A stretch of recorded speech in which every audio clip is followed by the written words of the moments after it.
अस्सलाम वालेकुम स्टूडेंट्स, मैं हूं डॉक्टर हबीबुर रहमान और आप देख रहे हैं क्वेटा टीवी। स्टूडेंट्स, आज S and P block elements में हमने डिस्कस करना है लेक्चर नंबर 16 को।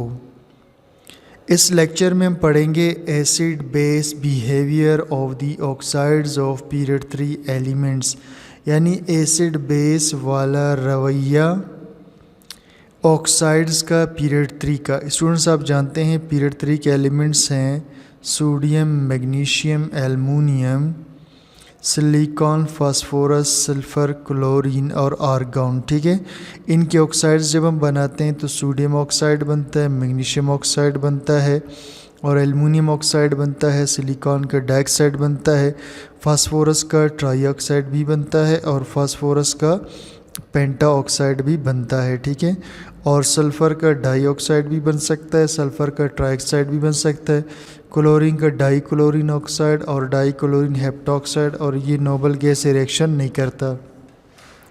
अब हम इनमें से देखेंगे कि इनमें से कौन सा ऑक्साइड एसिडिक है, कौन सा बेसिक है, कौन सा एम्फोटेरिक है, इसको डिस्कस करना है। The ionic character of period 3 elements decreases. Ionic character period 3 elements के कम हो जाते हैं, while covalent characters increases along the period, और कोवेलेंट करेक्टर्स बढ़ जाते हैं पीरियड के साथ साथ। ठीक, due to increase in the electronegativity difference, और ये होता है इनके इलेक्ट्रोनेगेटिविटी के फ़र्क की वजह से। क्या मतलब वो स्टूडेंट्स, यहाँ पर चले जी नीचे थोड़ा सा देखिए, यहाँ पर मैंने पीरियड 3 के ऑक्साइड्स को बनाया है, sodium oxide, magnesium oxide, aluminium oxide, silicon dioxide, phosphorus का ऑक्साइड है, सल्फ़र का और क्लोरीन का। अब देखिए, ये जो आपको नज़र आ रहा है ये डेल्टा, ये चेंज फ़र्क है को ज़ाहिर करता है, और ई एन इलेक्ट्रोनेगेटिविटी को। इलेक्ट्रोनेगेटिविटी का मतलब है एक एटम का दूसरे एटम के इलेक्ट्रॉन को खींचना। अब इसकी वैल्यू जो आपको स्टूडेंट्स नज़र आ रहा है सोडियम ऑक्साइड का 2.5, इसका मतलब ये है कि भाई सोडियम का जो इलेक्ट्रोनेगेटिविटी है वो 0.9 है और ऑक्सीजन का जो है 3.5 है।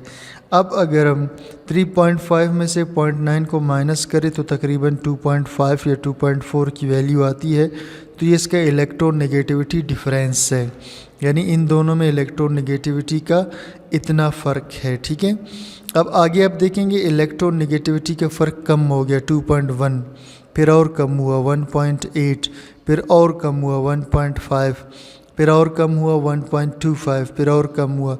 आप स्टूडेंट्स इसमें से हर एक के इलेक्ट्रोनेगेटिविटी के डिफरेंस निकाल कर चेक कर सकते हैं। पीरियोडिक टेबल में सबकी इलेक्ट्रोनेगेटिविटी दी हुई है, यानी आप पीरियोडिक टेबल में से मैग्नीशियम की इलेक्ट्रोनेगेटिविटी निकाल कर इधर लगाएंगे और फिर ऑक्सीजन का इधर लगाएंगे, फिर इस दोनों का डिफरेंस आप निकालेंगे। इस तरह सब का आप निकाल के चेक कर सकते हैं। ठीक है, अब स्टूडेंट्स देखिए जी, कहते हैं ionic character of period 3 elements. ये पीरियड 3 नहीं स्टूडेंट्स, ये पीरियड 3 ऑक्साइड्स। ठीक है, पीरियड 3 ऑक्साइड्स डिक्रीजेज कम हो जाता है, while covalent character increase covalent बढ़ जाता है अलोंग द पीरियड में, due to decrease in the electronegativity difference, क्योंकि कम हो जाता है इलेक्ट्रोनेगेटिविटी का फ़र्क। देखिए स्टूडेंट्स, कहता है कि इसमें जो आप आगे जाएंगे आयोनिक करेक्टर कम हो जाएगा और कोवेलेंट करेक्टर आगे बढ़ जाएगा, और ये इनके इलेक्ट्रोनेगेटिविटी के फ़र्क में कमी की वजह से होता है। यानी जहाँ इलेक्ट्रोनेगेटिविटी का फ़र्क बहुत कम होगा वहाँ कोवेलेंट कंपाउंड्स बनेंगे, और जहाँ इलेक्ट्रोनेगेटिविटी का फ़र्क ज़्यादा हो 1.7 से तो वहाँ पर आयोनिक कंपाउंड्स बनते हैं। ठीक, चलें जी आगे चलते हैं। The elements from ionic bonds when the the elements form ionic bonds. Elements ionic bonds बनाते हैं when the electronegativity difference between two elements is large, जब इलेक्ट्रोनेगेटिविटी का फ़र्क दो एलिमेंट्स में ज़्यादा हो। ज़्यादा से मुराद 1.7 से ऊपर हो इलेक्ट्रोनेगेटिविटी का फ़र्क। The elements form covalent bonds, और एलिमेंट्स कोवेलेंट बॉन्ड बनाएंगे when electronegativity difference between two element is small, जब इलेक्ट्रोनेगेटिविटी का फ़र्क दो एलिमेंट्स में कम हो। कम से मुराद 1.7 से नीचे हो। ठीक है, sodium and magnesium oxides are ionic.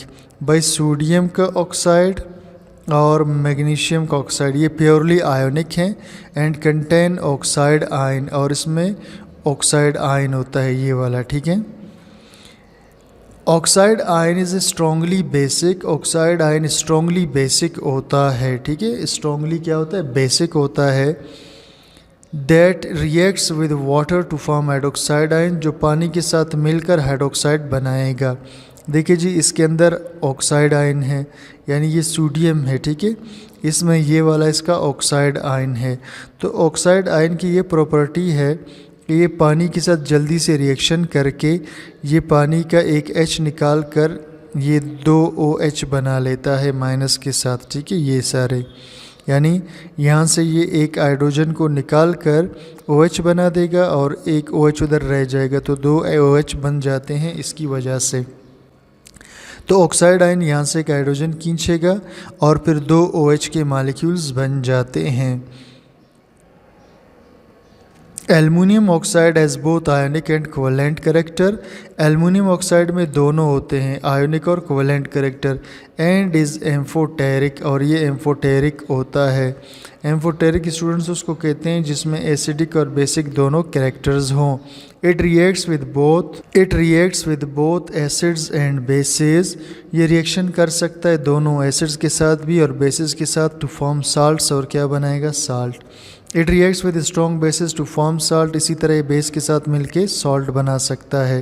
देखिए स्टूडेंट्स, अभी हमने पढ़ लिया कि ये क्या कंपाउंड होगा जी, आयोनिक होगा, और आयोनिक में ये क्या हो जाएगा जी, बेसिक होगा, और ये भी क्या होगा जी, बेसिक कंपाउंड होगा, ठीक है। और एल्युमिनियम जो है ये एम्फोटेरिक होगा, इसमें एसिडिक और बेसिक दोनों कैरेक्टर्स होंगे। यहाँ तक हम पढ़ चुके हैं। Oxides of non metals have covalent characters, और जो ऑक्साइड्स ऑफ नॉन मेटल्स है उनमें कोवेलेंट करेक्टर होता है and are acidic in nature, और ये सारे क्या होते हैं, एसिडिक नेचर के, ठीक है।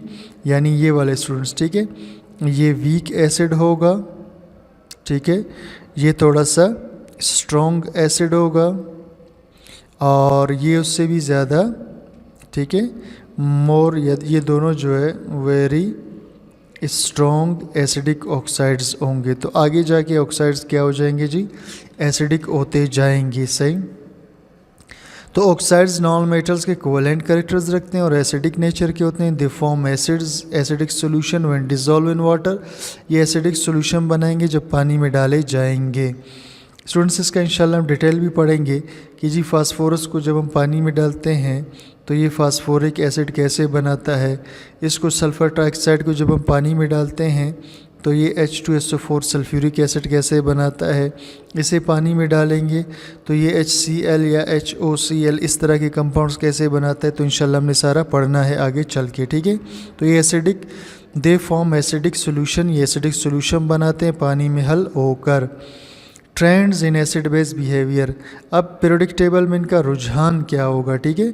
The basic character of oxides of period 3 elements decreases, basic character period 3 के ऑक्साइड्स का कम हो जाता है, वाइल एसिडिक कैरेक्टर इंक्रीज, जबकि एसिडिक कैरेक्टर बढ़ जाता है अलोंग द पीरियड में, due to decrease in the electronegativity difference, electronegativity के फ़र्क की कमी की वजह से, ठीक है।